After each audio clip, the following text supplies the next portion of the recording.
Hello and welcome back to my RC channel. I'm Andy RC and today I'm going to be taking a look at the Beta65 Pro 2S brushless Tiny Whoop. Now when I received this guy I thought, hang on a minute, haven't I already reviewed this guy? But no, there are actually I think 3 different versions of this guy. So this is the Pro and this is the X, and they also do a 1S version of it as well. You would think that the Pro would be the top line model, but it's not. It's the X version that has got the most amount of specs, kind of, but there are some things about this guy that I like more than the X version. But before I waste any of your guys' time, I'm still going to tell you that the UK US 65 or the UR65 is still my favorite Tiny Whoop for flying indoors, so I'll link that in the below. But anyways, back to these guys.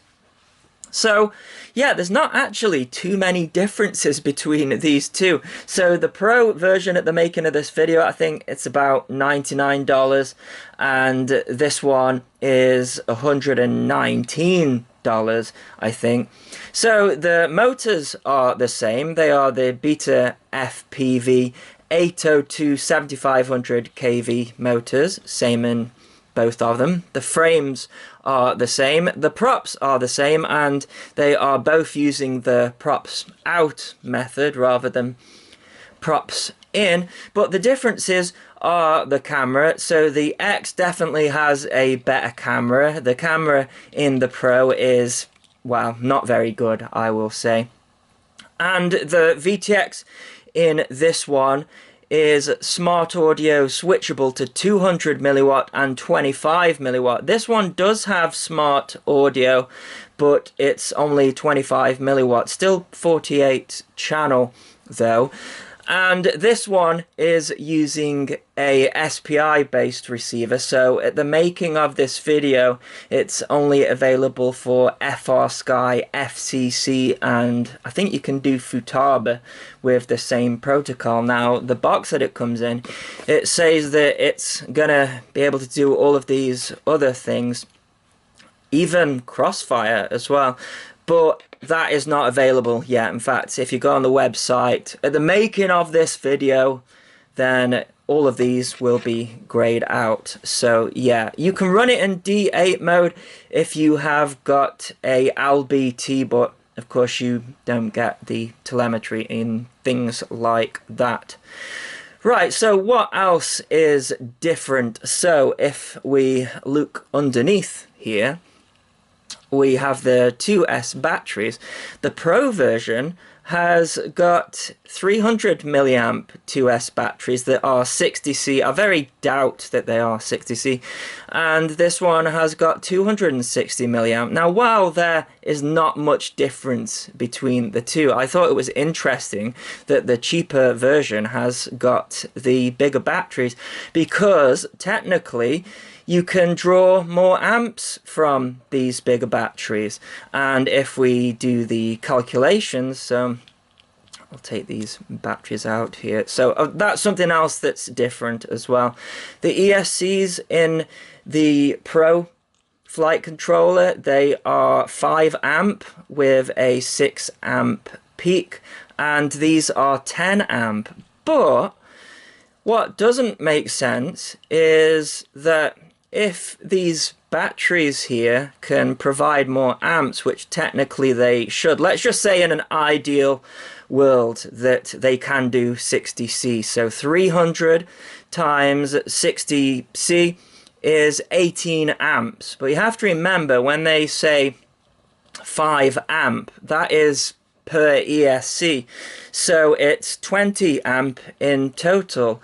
So yeah, these batteries are capable of producing 18 amp, probably much less, because they very rarely will get to 60C. In fact, you can see it says 30 to 60C. So taking a look at the X version, which has the 10 amp ESCs, so that's 10 amp for each ESC, so 40 amp in total.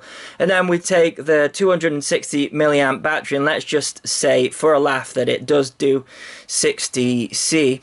260 milliamp times by 60C is, what is that, 15.6 amps.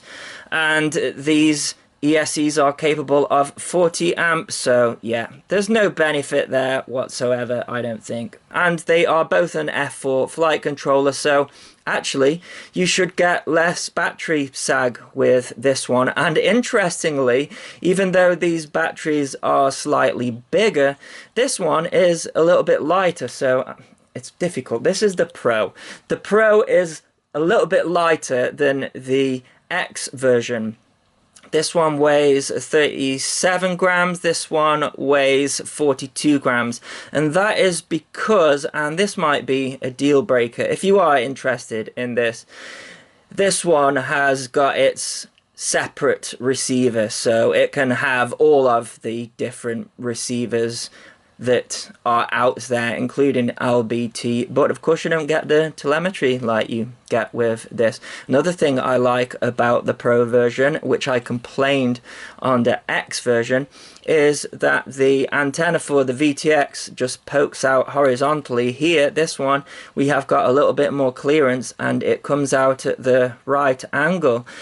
On this one, you are also given a 20-degree camera angle. One of the main complaints I had of the X version was that it came with a 30-degree angle and it was too much for indoors. So I came up with the solution of unscrewing these two parts here and just sort of tucking it behind there, and used a cable tie, and then you could get a pretty flat angle on this one. Although I will say I've installed the 20-degree camera angle on this one, and check this out, little bit loose still because it's this rubber material and it doesn't quite fit in there properly.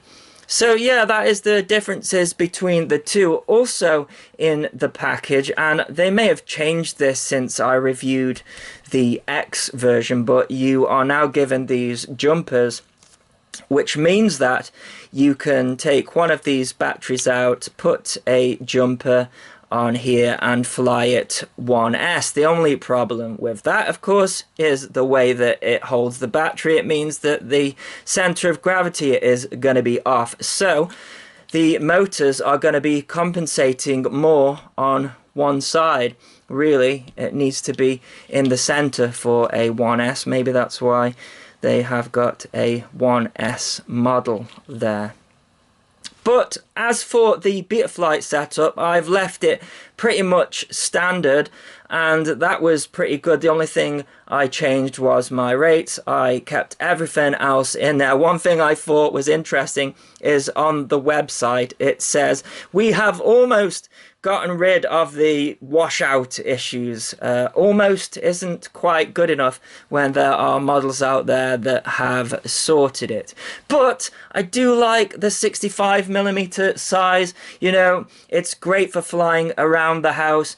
The bigger size, it's amazing how much difference it makes, you know. Just this little bit extra here, it can be the difference between getting through a gap or not getting through a gap. So yeah, this is the trash can, by the way. I'll be checking this guy out soon. So there are some differences what you get in the box with the Pro compared to the X, but I would take this with a pinch of salt, because I think what they are doing is looking at what people are complaining about and then changing it. All I will say is that I did not get a spare set of props with the Pro version, and I did with this guy. However, I did not get a camera mount with this one that was 25 degrees. It was 35 degrees, whereas this one has come with both. And I also didn't get the jumper with the X version. It might be that they include all of this now in the X version. So as I say, take it with a pinch of salt. But you don't get a charger with either of these as far as I'm aware. And I think for the price, that definitely needs to be included. So we're starting off outside, and check out the startup voltage, 8.4 volts. Let's see how long it takes for that to reach the voltage we should be landing at, which is probably about 6.5 volts, something like that. And it started off pretty well. So I'm in acro mode here, and I do a roll, and there's no excuse today because it is completely flat calm. And then I went to do a backflip, and we are 28 seconds in, and look at that, 6.1 volts already. And from this point on, it started doing some really high maintenance maneuvers on its own. So it pitched back there. Look at that chemtrail in the sky, Tony. It's a little Easter egg for my friend Tony. I do not support the chemtrail theory, before anybody says. But yeah, I persevered in acro, but it was pretty tricky actually. All of these jitters that it's doing all that on its own, and it's a flat calm day. And for me, the 2S Whoop is not for power, you know, because it's doing all of this weird stuff. And, you know, there are other models as well, like the bigger ones that have sorted this problem out, like the Mobula 7. But I think that is just because they are bigger and they have a little bit more power and they can handle it. Look at that, 5 volts already at the 1 minute 28 mark. I will say, though, it is really cold, and that does affect the batteries. And I've gone into stability mode now, and you can see the voltage has gone up a little bit, 6.3 volts, but it's still going to be damaging the battery. So what I think the 2S Whoop should be is what things like Painless 360 has done, and I think Curry Kitten did a video on it as well, and that is to limit the throttle, whether in Betafly or on your Tyrannus. And what that will mean is that you will get less voltage sag when flying indoors, and you'll damage your batteries less. But here we are definitely damaging the battery. I mean, look at this, 2 minutes as well, and we've got 4 volts there. But anyways, now we are indoors, and you will truly see how terrible the camera is on this model, because it's black and white, it's fuzzy. And if you check out the X version of this, when I reviewed it, it was exactly the same conditions, exactly the same lighting, and it was in color, and it wasn't fuzzy. That being said, this is 1S, by the way, as well. So I put the jumper on. You can see the voltage, 3.3 volts there.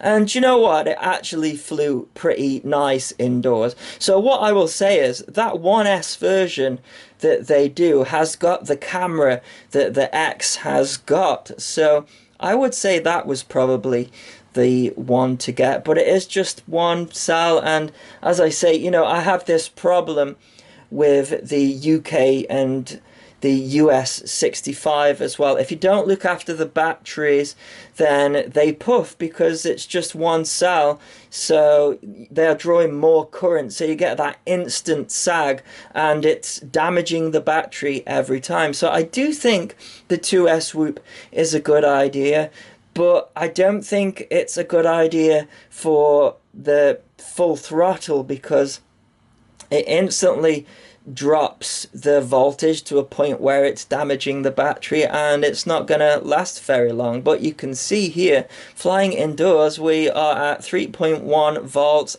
I mean, you know, it's not below 3 volts, but it's still not great. I think Emax nailed it with that one, because they used a bigger capacity battery. They somehow managed to get it to have enough power to fly on that bigger capacity battery, and you don't get the huge voltage sag. So that's the way to go, I think. But for around the house, as I say, the UK and the US 65, despite, you know, it being a 1S and having that sag, I can get through the gaps better. You can see there that, you know, with this one I can get through gaps better as well, because it's that size. It's just that I made a mistake there, but you can see the battery voltage now getting pretty low, 2.9. I really should be landing at this point, and I'm gonna go for a land on the table and we crash. Don't let your battery voltage get that low. I just do that for you guys. So there you go, that is my review of the Beta FPV65 Pro 2S. I will link to everything in the description, and I don't get paid for this, so if you can afford to do so, I'll link to my Patreon as well. And as always, thanks so much for watching. Please continue to subscribe. Cheers.